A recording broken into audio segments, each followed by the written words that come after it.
ನಮಸ್ಕಾರ. ಕೆಸಿಎನ್ ಜಿಲ್ಲಾ ವಾರ್ತೆಗಳಿಗೆ ಸ್ವಾಗತ. ಮೊದಲಿಗೆ ಮುಖ್ಯಾಂಶಗಳು. ಮತಗಳು ಮತಪೆಟ್ಟಿಗೆಯಲ್ಲಿ ನಿಕ್ಷೇಪವಾಗಿರುವುದರಿಂದ ಪಕ್ಷಗಳು ಫಲಿತಾಂಶದ ಭರವಸೆಯಲ್ಲಿ. ಜಿಲ್ಲೆಯ ಬಹುತೇಕ ವಿಧಾನಸಭಾ ಕ್ಷೇತ್ರವನ್ನು ಗೆಲ್ಲುವ ವಿಶ್ವಾಸದೊಂದಿಗೆ ಯುಡಿಎಫ್, ಎಲ್ಡಿಎಫ್, ಎನ್ಡಿಎ ಪಕ್ಷಗಳು. ರಾಜ್ಯದಲ್ಲಿ ಮತದಾನದ ಶೇಕಡ ಪ್ರಮಾಣ 80 ದಾಟಿದ 44 ವಿಧಾನಸಭಾ ಕ್ಷೇತ್ರಗಳು. ಶೇಕಡ 81.04 ಮತದಾನದೊಂದಿಗೆ ನೂತನ ದಾಖಲೆ ಸೃಷ್ಟಿಸಿದ ಮಂಜೇಶ್ವರ. ಧಾರ್ಮಿಕ ಸೌಹಾರ್ದತೆಗೆ ಸಾಕ್ಷಿಯಾಗಿ ನಿಂತಿರುವ ಮಂಜೇಶ್ವರ ಉದ್ಯಾವರ ಶ್ರೀ ಅರಸು ಮಂಜುನಾಥ ಕ್ಷೇತ್ರದ ಮಹೋತ್ಸವದ ದಿನಾಂಕ ನಿಗದಿ. ಮೇ 9ರಂದು ಮಹೋತ್ಸವ ಪ್ರಾರಂಭ. ಕುಟುಂಬಶ್ರೀಯ ಚುನಾವಣಾ ಕಫೆಯಿಂದಾಗಿ ಚುನಾವಣಾಧಿಕಾರಿಗಳಿಗೆ ಹಾಗೂ ಭದ್ರತಾ ಸಿಬ್ಬಂದಿಗಳಿಗೆ ಉತ್ತಮ ಸೇವೆ. ಕಾಸರಗೋಡು ಜಿಲ್ಲೆಯ 1146 ಮತಗಟ್ಟೆಗಳಲ್ಲಿ 20,69,412 ರೂಪಾಯಿಗಳ ವಹಿವಾಟು. ಕಾಸರಗೋಡಿನ ಹೆಮ್ಮೆಯ ಕ್ರಿಕೆಟಿಗ Mohammed Rahan Sports Line North Zone cricket ತಂಡದಲ್ಲಿ ಸ್ಥಾನ. ಅಂಡರ್ 19 ಕ್ರಿಕೆಟ್ ಚಾಂಪಿಯನ್ಶಿಪ್ನಲ್ಲಿ ಅದ್ಭುತ ಪ್ರದರ್ಶನ ಸ್ಥಾನ ಗಿಟ್ಟಿಸಿಕೊಂಡ ರಹಾನ್. ವಾರ್ತೆಗಳು ವಿವರವಾಗಿ. ಮತಗಳು ಮತಪೆಟ್ಟಿಗೆಯಲ್ಲಿ ನಿಕ್ಷೇಪವಾಗಿರುವುದರಿಂದ ಪಕ್ಷಗಳು ಭರವಸೆಯಲ್ಲಿವೆ. ಮತ ಶೇಕಡಾವಾರು ಹೆಚ್ಚಳವನ್ನು ಉಲ್ಲೇಖಿಸಿ ತಮ್ಮ ಚುನಾವಣಾ ಪ್ರಚಾರಗಳು ಫಲ ನೀಡಿವೆ ಎಂದು ಪಕ್ಷಗಳು ವಿಶ್ವಾಸ ವ್ಯಕ್ತಪಡಿಸುತ್ತಿವೆ. ಕಾಸರಗೋಡು ಜಿಲ್ಲೆಯ ಮಂಜೇಶ್ವರ, ಕಾಸರಗೋಡುಗಳನ್ನು ಗೆಲ್ಲುವ ವಿಶ್ವಾಸವಿದೆ ಹಾಗೂ ಇತರ ಸ್ಥಾನಗಳನ್ನು ಗೆಲ್ಲುವ ಭರವಸೆ ಇದೆ ಎಂದು ಯುಡಿಎಫ್ ಹೇಳುತ್ತಿದ್ದರೆ, ಉದುಮ, ಕಾಂಜಂಗಾಡ್ ಹಾಗೂ ತ್ರಿಕರಿಪುರ ಕ್ಷೇತ್ರಗಳನ್ನು ಉಳಿಸಿಕೊಳ್ಳುವುದಾಗಿ ಹಾಗೂ ಈ ಬಾರಿ ಜಿಲ್ಲೆಯಲ್ಲಿ ಹೆಚ್ಚಿನ ಸ್ಥಾನಗಳನ್ನು ಗೆಲ್ಲುವುದಾಗಿ ಎಲ್ಡಿಎಫ್ ಹೇಳಿಕೊಂಡಿದೆ. ಸಂಖ್ಯೆಗಳನ್ನು ಕೂಡಿಸಿ ಕಳೆದು ಅಧಿಕಾರಕ್ಕೆ ಬರುತ್ತೇವೆ ಎಂಬ ವಿಶ್ವಾಸವನ್ನು ದೃಢಪಡಿಸುತ್ತಿವೆ ಎಲ್ಡಿಎಫ್ ಹಾಗೂ ಯುಡಿಎಫ್. ಎಲ್ಡಿಎಫ್ 110 ಸ್ಥಾನಗಳನ್ನು ಗೆಲ್ಲುತ್ತದೆ ಎಂಬ ಅಂದಾಜಿನೊಂದಿಗೆ ಚುನಾವಣಾ ಪ್ರಚಾರವನ್ನು ಆರಂಭಿಸಿತ್ತು. ಅಷ್ಟು ಸ್ಥಾನ ಲಭ್ಯವಾಗದಿದ್ದರೂ ಎಡಪಕ್ಷ ಕನಿಷ್ಠ 80 ಸ್ಥಾನಗಳನ್ನು ಗೆಲ್ಲುತ್ತವೆ ಎಂಬ ವಿಶ್ವಾಸವನ್ನು ಮುಖಂಡರು ವ್ಯಕ್ತಪಡಿಸುತ್ತಿದ್ದಾರೆ. ಯುಡಿಎಫ್ ಕೂಡ 100ಕ್ಕೂ ಹೆಚ್ಚು ಸ್ಥಾನಗಳನ್ನು ಗೆಲ್ಲುವ ಭರವಸೆಯೊಂದಿಗೆ ಪ್ರಚಾರಕ್ಕೆ ಪ್ರವೇಶಿಸಿತು. 85 ಸ್ಥಾನಗಳನ್ನು ಗೆಲ್ಲುವ ಮೂಲಕ ಅಧಿಕಾರಕ್ಕೆ ಬರುತ್ತೇವೆ ಎಂದು ಯುಡಿಎಫ್ ನಾಯಕರು ಅಭಿಪ್ರಾಯಪಡುತ್ತಿದ್ದಾರೆ. 30 ಎ ಕ್ಲಾಸ್ ವಿಧಾನಸಭಾ ಕ್ಷೇತ್ರಗಳಲ್ಲಿ ಗೆಲ್ಲುವ ಭರವಸೆಯೊಂದಿಗೆ ಬಿಜೆಪಿ ಪ್ರಚಾರ ಕಣಕ್ಕೆ ಆಗಮಿಸಿತ್ತು. ಎಲ್ಡಿಎಫ್ ಪ್ರಸ್ತುತ 98 ಸ್ಥಾನಗಳನ್ನು ಹೊಂದಿದೆ. ಸ್ಥಳೀಯಾಡಳಿತ ಚುನಾವಣೆಯಲ್ಲಿ ಎಲ್ಡಿಎಫ್ 57 ಕ್ಷೇತ್ರಗಳಲ್ಲಿ ಬಹುಮತ ಸಾಧಿಸಿತ್ತು. ಸ್ಥಳೀಯಾಡಳಿತ ಚುನಾವಣೆಯಲ್ಲಿ ಯುಡಿಎಫ್ 10,000 ಮತಗಳವರೆಗೆ ಮೇಲುಗೈ ಸಾಧಿಸಿದ ಕ್ಷೇತ್ರವನ್ನು ವಶಪಡಿಸಿಕೊಳ್ಳುವುದು ಎಲ್ಡಿಎಫ್ನ ಗುರಿಯಾಗಿತ್ತು. ಅದಕ್ಕಾಗಿಯೇ ಮುಖ್ಯಮಂತ್ರಿ ಗೆಲ್ಲಬಹುದಾದ 110 ಸ್ಥಾನಗಳ ಮ್ಯಾಜಿಕ್ ಸಂಖ್ಯೆಯನ್ನು ಘೋಷಿಸಿದ್ದರು. ಎಲ್ಲ ಜಿಲ್ಲೆಗಳಲ್ಲಿ ಸ್ಪರ್ಧೆ ಕಠಿಣವಾಗಿತ್ತು ಎಂಬುದನ್ನು ಎಲ್ಲ ಪಕ್ಷಗಳು ಹೇಳುತ್ತಿವೆ. ಯುಡಿಎಫ್ ಸೆಂಚುರಿ ಪೂರೈಸುವ ವಿಶ್ವಾಸದಲ್ಲಿದೆ. ಮಲಬಾರ್ನಲ್ಲಿ ಇದು ದೊಡ್ಡ ಪ್ರಗತಿ ಸಾಧಿಸಲಿದೆ. ಮಲಪ್ಪುರಂ, ಎರ್ನಾಕುಲ, ಪತ್ತನತಿಟ್ಟ, ಇಡುಕ್ಕಿ ಹಾಗೂ ಕೋಟಯಂ ಜಿಲ್ಲೆಗಳಲ್ಲಿ ಪ್ರಬಲ ಗೆಲುವು ಸಾಧಿಸಲಿದೆ ಎಂದು ಯುಡಿಎಫ್ ಹೇಳುತ್ತಿದೆ. ಕೊಲ್ಲಂ, ತ್ರಿಶೂರು ಹಾಗೂ ತಿರುವನಂತಪುರ ಜಿಲ್ಲೆಗಳಲ್ಲಿ ಎಲ್ಡಿಎಫ್ ಹೊಂದಿದ್ದ ಮುನ್ನಡೆಯು ಇಲ್ಲವಾಗುತ್ತದೆ ಎಂಬ ವಿಷಯವು ಯುಡಿಎಫ್ ಹೇಳುತ್ತಿದೆ. ಮಂಜೇಶ್ವರ ಹಾಗೂ ಕಾಸರಗೋಡಿನಲ್ಲಿ ಬಿಜೆಪಿ ಗೆಲ್ಲುವುದನ್ನು ತಡೆಯಲು ಕೊನೆಯ ಹಂತದಲ್ಲಿ ಮತ ವಿನಿಮಯ ನಡೆದಿದೆ ಎಂಬ ಅನುಮಾನವನ್ನು ನಾಯಕರು ವ್ಯಕ್ತಪಡಿಸಿದ್ದಾರೆ. ಕಾಸರಗೋಡು ಜಿಲ್ಲೆಯಲ್ಲಿ ಮಂಜೇಶ್ವರ ಹಾಗೂ ಕಾಸರಗೋಡು ಯುಡಿಎಫ್ನ ಕೈಯಲ್ಲಿದೆ. ಉದುಮ, ಕಾಂಜಂಗಾಡ್ ಹಾಗೂ ತ್ರಿಕರಿಪುರ ಎಲ್ಡಿಎಫ್ನ ಕೈಯಲ್ಲಿದೆ. ಮಂಜೇಶ್ವರ ಮತ್ತು ಕಾಸರಗೋಡಿನಲ್ಲಿ ಮತದಾನದ ಶೇಕಡಾವಾರು ಹೆಚ್ಚಾಗಿರುವುದರಿಂದ ಈ 2 ಸ್ಥಾನಗಳು ಖಚಿತ ಎಂದು ಯುಡಿಎಫ್ ಹೇಳುತ್ತಿದೆ. ಉಳಿದ 3ರಲ್ಲಿ 1 ಅಥವಾ 2 ಗೆಲ್ಲುವುದಾಗಿ ಹೇಳುತ್ತಿದೆ. ಎಲ್ಡಿಎಫ್ 3 ಸ್ಥಾನಗಳನ್ನು ಪಡೆಯುವುದರಲ್ಲಿ ಯಾವುದೇ ಸಂದೇಹವಿಲ್ಲ. ಕಾಸರಗೋಡಿನಲ್ಲಿ ಎಲ್ಡಿಎಫ್ ಸ್ವತಂತ್ರ ಅಭ್ಯರ್ಥಿ ಅದ್ಭುತಗಳನ್ನು ಸೃಷ್ಟಿ ಮಾಡುತ್ತಾರೆ ಎಂದು ಪಕ್ಷ ಹೇಳುತ್ತಿದೆ. ಪುರುಷರಿಗಿಂತ ಸುಮಾರು 1 ಲಕ್ಷಕ್ಕೂ ಹೆಚ್ಚು ಮಹಿಳೆಯರು ಮತ ಚಲಾಯಿಸಿದ್ದಾರೆ. ಅಲ್ಪಸಂಖ್ಯಾತರ ಮತಗಳು ಸಹ ಹೆಚ್ಚಿನ ಸಂಖ್ಯೆಯಲ್ಲಿ ಚಲಾವಣೆಯಾಗಿವೆ. ಎಸ್ಐಆರ್ ಪ್ರಕಾರ ಜಿಲ್ಲೆಯಲ್ಲಿ 56,911 ಮತದಾರರನ್ನು ಕೈಬಿಡಲಾಗಿದೆ. ಆದರೆ ಮೊದಲ ಬಾರಿಗೆ ಮತದಾನ ಮಾಡುವವರು ಸೇರಿದಂತೆ 82,273 ಮತದಾರರನ್ನು ಪಟ್ಟಿಯಲ್ಲಿ ಸೇರಿಸಲಾಗಿತ್ತು. ಅಂತಿಮ ಫಲಿತಾಂಶ ಬಂದಾಗಲೇ ಎಲ್ಲವೂ ಖಾತರಿಯಾಗಬಹುದು. News bureau, Kasaragod. ರಾಜ್ಯದಲ್ಲಿ ಮತದಾನದ ಪ್ರಮಾಣ ಶೇಕಡ 80 ದಾಟಿದ ಕ್ಷೇತ್ರಗಳಲ್ಲಿ ಮಂಜೇಶ್ವರವೂ ಕೂಡ ಒಂದಾಗಿದೆ. ರಾಜ್ಯಾದ್ಯಂತ 44 ವಿಧಾನಸಭಾ ಕ್ಷೇತ್ರಗಳಲ್ಲಿ ಮತದಾನ ಪ್ರಮಾಣ ಶೇಕಡ 80 ದಾಟಿದೆ. ಮಂಜೇಶ್ವರದಲ್ಲಿ ಶೇಕಡ 81.04 ದಾಖಲಾಗಿದ್ದು, ಇದು ಮಂಜೇಶ್ವರದ ಇತಿಹಾಸದಲ್ಲಿಯೇ ಅತ್ಯುತ್ತಮ ಮತದಾನದ ಪ್ರಮಾಣವಾಗಿದೆ. ಮಂಜೇಶ್ವರದಲ್ಲಿ ನಡೆದ ತ್ರಿಕೋನ ಸ್ಪರ್ಧೆಯಿಂದಾಗಿ ಮತದಾನದ ಪ್ರಮಾಣ ಶೇಕಡ 80 ದಾಟಲು ಕಾರಣವಾಗಿದೆ.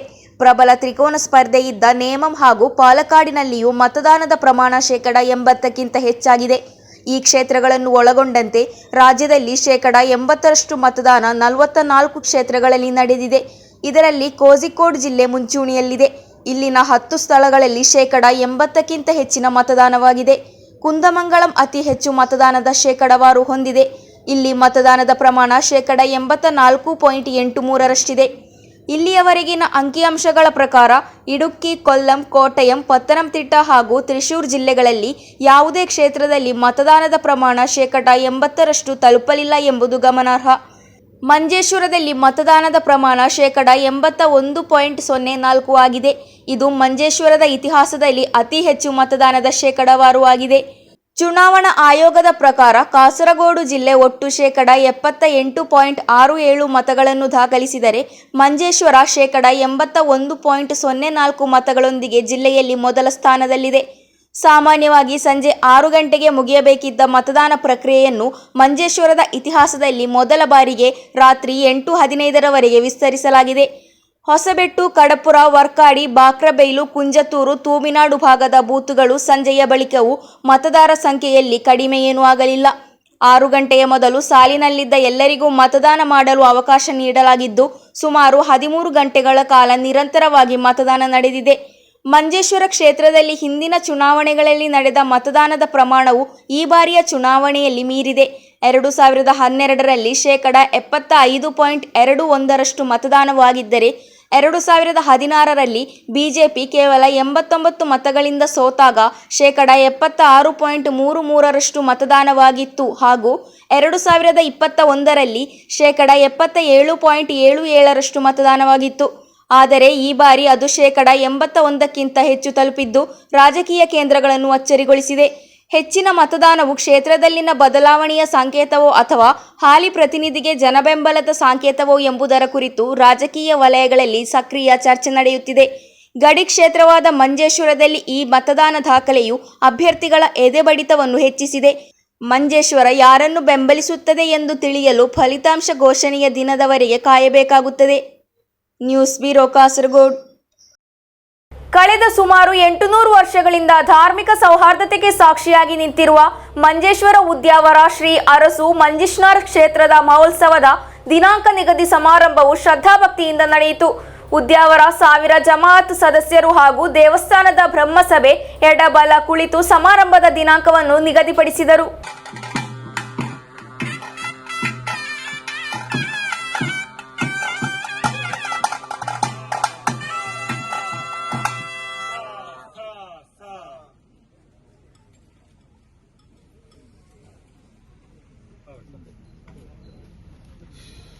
ಕಳೆದ ಸುಮಾರು 800 ವರ್ಷಗಳಿಂದ ಧಾರ್ಮಿಕ ಸೌಹಾರ್ದತೆಗೆ ಸಾಕ್ಷಿಯಾಗಿ ನಿಂತಿರುವ ಮಂಜೇಶ್ವರ ಉದ್ಯಾವರ ಶ್ರೀ ಅರಸು ಮಂಜೀಶ್ವರ ಕ್ಷೇತ್ರದ ಮಹೋತ್ಸವದ ದಿನಾಂಕ ನಿಗದಿ ಸಮಾರಂಭವು ಶ್ರದ್ಧಾಭಕ್ತಿಯಿಂದ ನಡೆಯಿತು.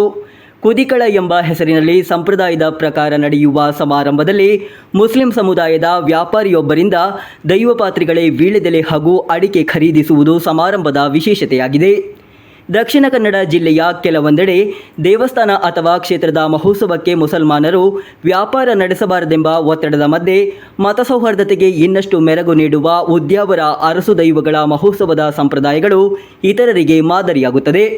ಉದ್ಯಾವರ 1000 ಜಮಾತ್ನ ಸದಸ್ಯರು ಮತ್ತು ದೇವಸ್ಥಾನದ ಬ್ರಹ್ಮಸಭೆ ಎಡಬಲ ಕುಳಿತು ಸಮಾರಂಭದ ದಿನಾಂಕವನ್ನು ನಿಗದಿಪಡಿಸಲಾಯಿತು.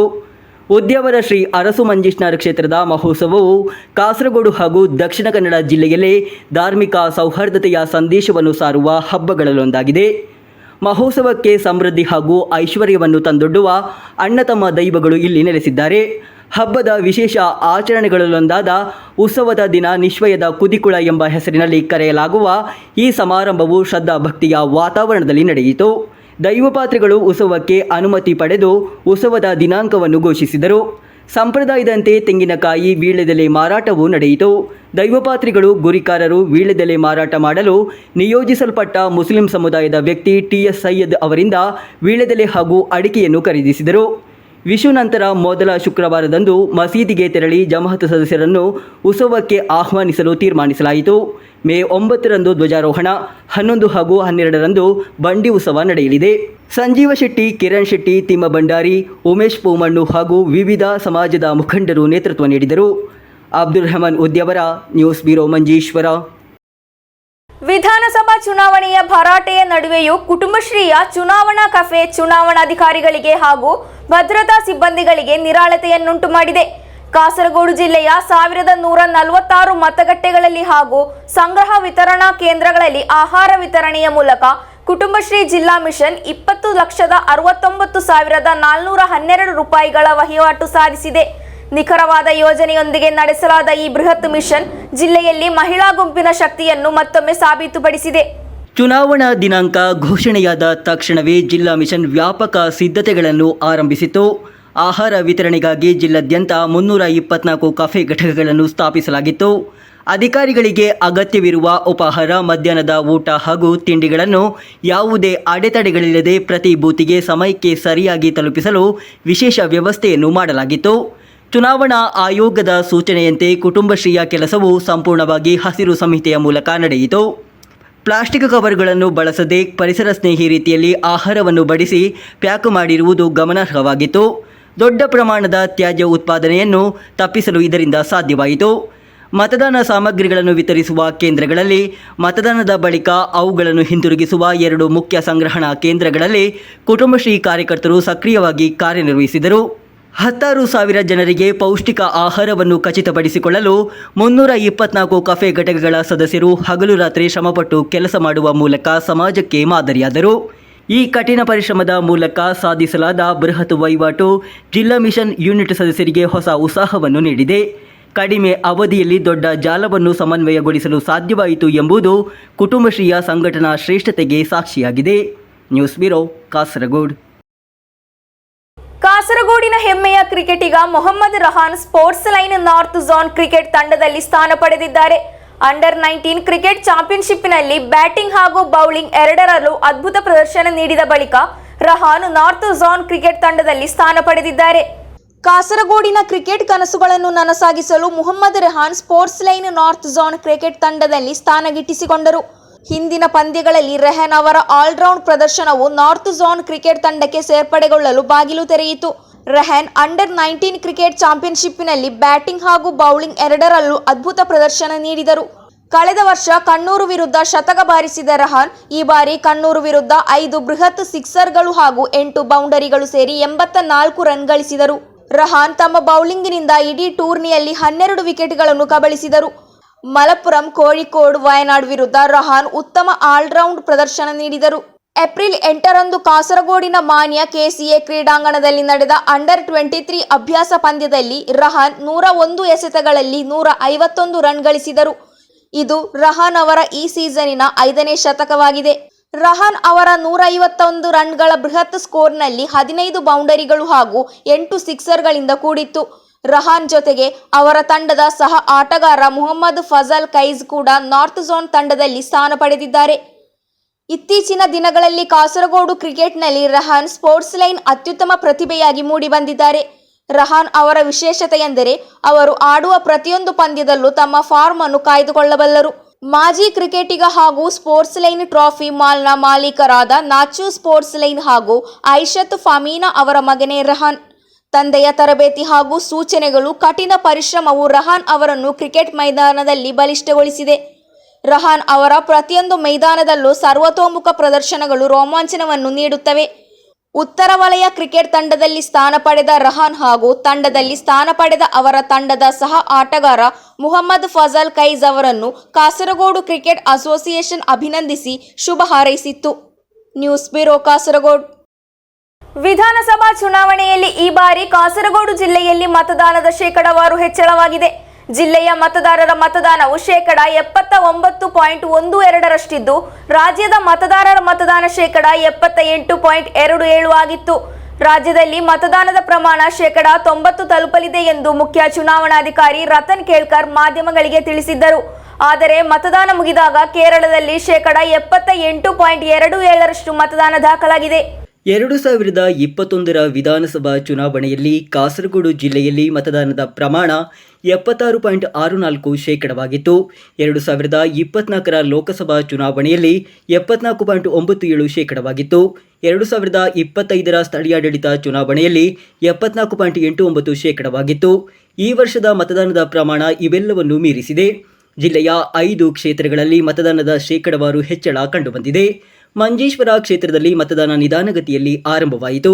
ಬೆಳಿಗ್ಗೆ 7 ಗಂಟೆಗೆ ಮತದಾನ ಪ್ರಾರಂಭವಾಗಿ 2 ಗಂಟೆಗಳ ಬಳಿಕ ಮಂಜೇಶ್ವರದಲ್ಲಿ ಕೇವಲ 8.99% ಜನರು ತಮ್ಮ ಮತದಾನದ ಹಕ್ಕನ್ನು ಚಲಾಯಿಸಿದರು. ಕಾಸರಗೋಡಿನಲ್ಲಿ 10.08% ಆ ಸಮಯದಲ್ಲಿ ಜಿಲ್ಲೆಯಲ್ಲಿ ಸರಾಸರಿ ಮತದಾನದ ಪ್ರಮಾಣ 10.55% ಈ ಎರಡು ಕ್ಷೇತ್ರಗಳಲ್ಲಿ ಮತದಾನದ ಪ್ರಮಾಣ ಆರಂಭದಲ್ಲಿ ಜಿಲ್ಲೆಯ ಸರಾಸರಿಗಿಂತ ಕಡಿಮೆಯಾಗಿತ್ತು. ಆದಾಗ್ಯೂ ಕೊನೆಯ ಲ್ಯಾಪ್ನಲ್ಲಿ ಮಂಜೇಶ್ವರ ಹಾಗೂ ಕಾಸರಗೋಡು ಮುಂದುವರಿದಿರುವುದು ಕಂಡುಬಂದಿದೆ. ಬಳಿಕ ತ್ರಿಕರಿಪುರ, ಉದುಮ ಮತ್ತು ಕಾಂಜಂಗಾಡು ಕ್ಷೇತ್ರಗಳು ಆರಂಭದಲ್ಲಿ ಮತದಾನದ ಶೇಕಡಾವಾರು ಪ್ರಮಾಣದಲ್ಲಿ ಮುಂದುವರೆದಿದ್ದವು. ತ್ರಿಕರಿಪುರ ಆರಂಭದಲ್ಲಿ ಸ್ವಲ್ಪ ಹಿಂದುಳಿದಿದ್ದರೂ ನಂತರ ಈ ಕ್ಷೇತ್ರಗಳಿಗೆ ಸಮಾನವಾಗಿ ಕಂಡುಬಂತು. ಜಿಲ್ಲೆಯಲ್ಲಿ ಸಂಜೆ 4 ಗಂಟೆಗೆ ಮತದಾನದ ಪ್ರಮಾಣ 61.32ಕ್ಕೆ ತಲುಪಿದಾಗಲೂ ಮಂಜೇಶ್ವರ ಅತ್ಯಂತ ಕೆಳಮಟ್ಟದಲ್ಲಿತ್ತು. ಮತದಾನ ಕೇವಲ 59.60 ಆಗಿತ್ತು. ತ್ರಿಕರಿಪುರ ಮುಂದುವರೆದಿತ್ತು. ಮತದಾನ 62.63%ವಾಗಿತ್ತು. ಇತರ ಕ್ಷೇತ್ರಗಳಲ್ಲಿ ಮತದಾನದ ಪ್ರಮಾಣ ಕಾಸರಗೋಡಿನಲ್ಲಿ 60.09, ಮುದುಮದಲ್ಲಿ 61.95, ಕಾಂಜಂಗಾಡಿನಲ್ಲಿ 61.62 ಆಗಿತ್ತು. ಅಂತಿಮ ಎಣಿಕೆ ಬಂದಾಗ ಮಂಜೇಶ್ವರದಲ್ಲಿ ಮತದಾನದ ಪ್ರಮಾಣ 81.04%ವಾಗಿತ್ತು. ಕಾಸರಗೋಡು ಕ್ಷೇತ್ರದಲ್ಲಿ ಮತದಾನದ ಪ್ರಮಾಣ 79.61%ವಾಗಿತ್ತು. ಉದುಮ ಕ್ಷೇತ್ರದಲ್ಲಿ ಮತದಾನದ ಪ್ರಮಾಣ 78.08, ಕಾಂಜಂಗಾಡು ಕ್ಷೇತ್ರದಲ್ಲಿ ಮತದಾನದ ಪ್ರಮಾಣ 77.24%, ತ್ರಿಕರಿಪುರ ಕ್ಷೇತ್ರದಲ್ಲಿ ಮತದಾನದ ಪ್ರಮಾಣ 79.64%ವಾಗಿತ್ತು. ಮಂಜೇಶ್ವರ ಕ್ಷೇತ್ರದಲ್ಲಿ 1,86,476 ಜನರು ಮತ ಚಲಾಯಿಸಿದರು. ಇದರಲ್ಲಿ 85,258 ಪುರುಷರು, 1,01,218 ಮಹಿಳಾ ಮತದಾರರು ಮತ ಚಲಾಯಿಸಿದರು. ಕಾಸರಗೋಡು ಕ್ಷೇತ್ರದಲ್ಲಿ 77,408 ಪುರುಷರು, 90,512 ಮಹಿಳಾ ಮತದಾರರು ಮತ ಚಲಾಯಿಸಿದರು. ಒಟ್ಟಾಗಿ 1,67,920 ಜನರು ಮತ ಚಲಾಯಿಸಿದ್ದಾರೆ. ಉದುಮ ಕ್ಷೇತ್ರದಲ್ಲಿ 79,672 ಪುರುಷರು, 98,746 ಮಹಿಳೆಯರು, 2 ತೃತೀಯ ಲಿಂಗ ಮತದಾರರು, ಒಟ್ಟಾಗಿ 1,78,420 ಮಂದಿ ಮತ ಚಲಾಯಿಸಿದ್ದಾರೆ. ಕಾಂಜಂಗಾಡು ಕ್ಷೇತ್ರದಲ್ಲಿ 79,559 ಪುರುಷರು, 93,436 ಮಹಿಳಾ ಮತದಾರರು, 5 ತೃತೀಯ ಲಿಂಗಿ ಮತದಾರರು, ಒಟ್ಟಾಗಿ 1,73,000 ಜನರು ಮತ ಚಲಾಯಿಸಿದ್ದಾರೆ. ತ್ರಿಕರಿಪುರ ಕ್ಷೇತ್ರದಲ್ಲಿ 75,493 ಪುರುಷರು, 91,822 ಮಹಿಳೆಯರು, 2 ತೃತೀಯ ಲಿಂಗಿಯರು ಮತದಾರರು ಸೇರಿ ಒಟ್ಟಾಗಿ 1,67,317 ಜನರು ಮತ ಚಲಾಯಿಸಿದ್ದಾರೆ. 5 ವಿಧಾನಸಭಾ ಕ್ಷೇತ್ರದಲ್ಲೂ ಮತದಾನದ ಪ್ರಮಾಣ 2021ರ ಚುನಾವಣೆಗಿಂತ ಹೆಚ್ಚಾಗಿದೆ. ಜಿಲ್ಲೆಯಲ್ಲಿ ಮತದಾನದ ಪ್ರಮಾಣದಲ್ಲೂ ಸುಮಾರು 3% ಹೆಚ್ಚಳವಾಗಿದೆ. ಮಂಜೇಶ್ವರ ಮತ್ತು ಕಾಸರಗೋಡು ಕ್ಷೇತ್ರದಲ್ಲಿ ಬಿಗಿಯಾದ ತ್ರಿಕೋನ ಸ್ಪರ್ಧೆ ನಡೆದಿತ್ತು. ತ್ರಿಕರಿಪುರದಲ್ಲಿ ಯುಡಿಎಫ್, ಎಲ್ಡಿಎಫ್ ಅಭ್ಯರ್ಥಿಗಳ ನಡುವೆ ತೀವ್ರ ಸ್ಪರ್ಧೆ ಏರ್ಪಟ್ಟಿತು. ಈ ಹೋರಾಟ ಮತದಾನದ ಶೇಕಡಾವಾರು ಪ್ರಮಾಣದಲ್ಲೂ ಪ್ರತಿಫಲಿಸಿತು. ಎಸ್ಐಆರ್ ಕೂಡ ಮತದಾನದ ಶೇಕಡಾವಾರು ಹೆಚ್ಚಳಕ್ಕೆ ಕಾರಣವಾಯಿತು. ಕಾಸರಗೋಡು ಜಿಲ್ಲೆಯಲ್ಲಿ 11,03,618 ಮತದಾರರಲ್ಲಿ 8,73,133 ಜನರು ಮತ ಚಲಾಯಿಸಿದರು. ಮತದಾನದ ಪ್ರಮಾಣ 79.12% ಜಿಲ್ಲೆಯಲ್ಲಿ ಒಟ್ಟು 5,44,543 ಪುರುಷರು, 5,59,063 ಮಹಿಳೆಯರು, 12 ತೃತೀಯ ಲಿಂಗಿಯರು ಮತದಾರರಾಗಿದ್ದರು. ಇವರಲ್ಲಿ 3,97,390 ಪುರುಷರು, 4,75,734 ಮಹಿಳೆಯರು, 9 ತೃತೀಯ ಲಿಂಗಿ ಮತದಾರರು ಸೇರಿದಂತೆ 8,73,133 ಜನರು ಮತ ಚಲಾಯಿಸಿದರು. ಮತದಾರರ ಪಟ್ಟಿಯ ತೀವ್ರ ಪರಿಷ್ಕರಣೆಯ ಬಳಿಕ ಮೊದಲ ಚುನಾವಣೆಯಾಗಿ ಮತದಾನದ ಶೇಕಡಾವಾರು 85% ದಾಟುತ್ತದೆ ಎಂದು ಚುನಾವಣಾ ಆಯೋಗ ನಿರೀಕ್ಷಿಸಿದ್ದರೂ ಕೇರಳದಲ್ಲಿ ಮತದಾನದ ಶೇಕಡಾವಾರು ತುಂಬಾ ಹೆಚ್ಚಾಗಲಿಲ್ಲ. 2021ಕ್ಕೆ ಹೋಲಿಸಿದರೆ ಇದು ಕೇವಲ 2% ಹೆಚ್ಚಾಗಿದೆ. ಮಧ್ಯಾಹ್ನದವರೆಗೆ ಮತದಾನವನ್ನು ನೋಡಿದ ನಂತರ ಮತದಾನದ ಶೇಕಡಾವಾರು 90% ತಲುಪುತ್ತದೆ ಎಂದು ಮುಖ್ಯ ಚುನಾವಣಾ ಅಧಿಕಾರಿ ರತನ್ ಕೇಳ್ಕರ್ ಮಾಧ್ಯಮಗಳಿಗೆ ತಿಳಿಸಿದ್ದರು. ಆದಾಗ್ಯೂ ಮತದಾನ ಮುಗಿದಾಗ 78.27% ಮತದಾನ ದಾಖಲಾಗಿದೆ. ಚುನಾವಣಾ ವಿಶ್ಲೇಷಕರು ಹೆಚ್ಚಿನ ಮತದಾನ ಮಟ್ಟಕ್ಕೆ ಕಾರಣವಾದ ಹಲವು ಅಂಶಗಳಲ್ಲಿ ಎಸ್ಐಆರ್ ಅನ್ನು ಒಂದು ಅಂಶವಾಗಿ ನೋಡುತ್ತಾರೆ. ಕೆಲವು ಕ್ಷೇತ್ರಗಳಲ್ಲಿ ತೀವ್ರ ಸ್ಪರ್ಧೆಯು ಮತದಾನದ ಶೇಕಡಾವಾರು ಹೆಚ್ಚಳಕ್ಕೆ ಕಾರಣವಾಗಿದೆ. 2021ಕ್ಕೆ ಹೋಲಿಸಿದರೆ ಈ ಹೆಚ್ಚಳವು ಕೆಲವು ಪಕ್ಷಗಳ ಪರವಾಗಿ ಸಕಾರಾತ್ಮಕ ಹರಿವು ಕಂಡುಬಂದಿದೆ ಎಂಬುದರ ಸೂಚನೆಯಾಗಿದೆ ಎಂದು ವಿಶ್ಲೇಷಿಸಲಾಗುತ್ತದೆ. ಕೇರಳದಲ್ಲಿ ಎಸ್ಐಆರ್ ಬಳಿಕ ಮತದಾನದ ಶೇಕಡಾವಾರು ಪ್ರಮಾಣದಲ್ಲಿ ನಿರೀಕ್ಷಿತ ಹೆಚ್ಚಳ ಸಂಭವಿಸದಿದ್ದರೂ ಚುನಾವಣೆಗಳು ನಡೆದ ಅಸ್ಸಾಂ ಮತ್ತು ಪುದುಚೇರಿಯಲ್ಲಿ ಮತದಾನದ ಶೇಕಡಾವಾರು ಪ್ರಮಾಣದಲ್ಲಿ ದಾಖಲೆ ಏರಿಕೆ ಕಂಡುಬಂದಿದೆ. ಅಸ್ಸಾಮಿನಲ್ಲಿ 85.91%, ಪುದುಚೇರಿಯಲ್ಲಿ 89.87% ದಾಖಲಾಗಿದೆ. ಬಿಜೆಪಿ ಆಡಳಿತವಿರುವ ಅಸ್ಸಾಮಿನಲ್ಲಿ ಮತದಾರರ ಪಟ್ಟಿಯಲ್ಲಿ ಆಮೂಲಾಗ್ರ ಪರಿಷ್ಕರಣೆ ನಡೆದಿಲ್ಲ ಎಂಬುದು ಗಮನಾರ್ಹ. ಎಸ್ಐಆರ್ ಮೂಲಕ ಮೃತರು 2 ಮತಗಳನ್ನು ಹೊಂದಿರುವವರು, ಎಣಿಕೆ ಫಾರ್ಮ್ ಅನ್ನು ಭರ್ತಿ ಮಾಡದವರನ್ನು ತೆಗೆದುಹಾಕಲು ಪಟ್ಟಿಯನ್ನು ಶುದ್ಧೀಕರಿಸಲಾಯಿತು. ಅಂತಿಮ ಪಟ್ಟಿಯಲ್ಲಿ ಹೊಸ ಮತದಾರರೊಂದಿಗೆ 2021ಕ್ಕೆ ಹೋಲಿಸಿದರೆ 3.06 ಲಕ್ಷ ಮತದಾರರ ಇಳಿಕೆ ಕಂಡುಬಂದಿದೆ.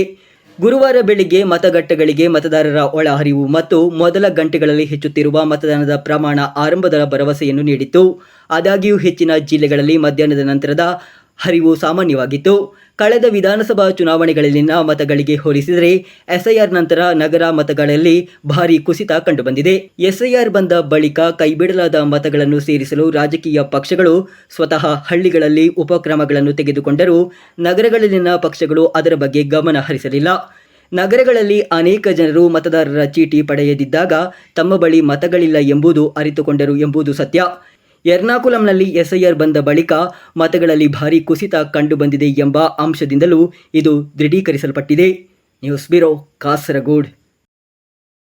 ತಲಪಾಡಿ ಚೆಂಗಳ ರೀಚ್ ಉದ್ಘಾಟನೆಯಾದರೂ ಇನ್ನೂ ಸುರಕ್ಷತಾ ನಿಯಮಗಳನ್ನು ಪಾಲಿಸಲಾಗುತ್ತಿಲ್ಲ. ನಿಯಮ ಉಲ್ಲಂಘನೆಗಳನ್ನು ಪತ್ತೆ ಹಚ್ಚಲು ಸ್ಥಾಪಿಸಲಾದ ಕ್ಯಾಮೆರಾಗಳು ಕಾರ್ಯಾರಂಭಗೊಂಡಿಲ್ಲ. ಇದರಿಂದ ಅಪಘಾತ ಪ್ರಕರಣಗಳು ಹೆಚ್ಚಾಗುತ್ತಿದೆ. ರಾಷ್ಟ್ರೀಯ ಹೆದ್ದಾರಿ ತಲಪಾಡಿ ಚೆಂಗಳ ರೀಚ್ ಉದ್ಘಾಟನೆಗೊಂಡು ತಿಂಗಳು ಕಳೆದರೂ ನಿಯಮ ಉಲ್ಲಂಘನೆಗಳನ್ನು ಪತ್ತೆ ಹಚ್ಚಲು ಸ್ಥಾಪಿಸಲಾದ ಕ್ಯಾಮೆರಾಗಳು ಕಾರ್ಯಾರಂಭಗೊಂಡಿಲ್ಲ. ಇದರ ಲಾಭ ಪಡೆಯುತ್ತಿರುವ ವಾಹನ ಸವಾರರು ಸುರಕ್ಷಾ ನಿಬಂಧನೆಗಳನ್ನು ಪಾಲಿಸುತ್ತಿಲ್ಲ.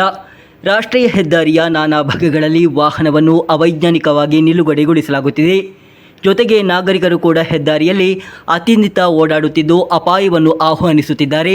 ಈ ರೀತಿಯ ಗಂಭೀರ ನಿಯಮ ಉಲ್ಲಂಘನೆಗಳನ್ನು ತಡೆಯಲು ಮೋಟಾರ್ ವಾಹನ ಇಲಾಖೆಯಾಗಲಿ ಪೊಲೀಸರಾಗಲಿ ಯಾವುದೇ ಕ್ರಮ ಕೈಗೊಳ್ಳುತ್ತಿಲ್ಲ.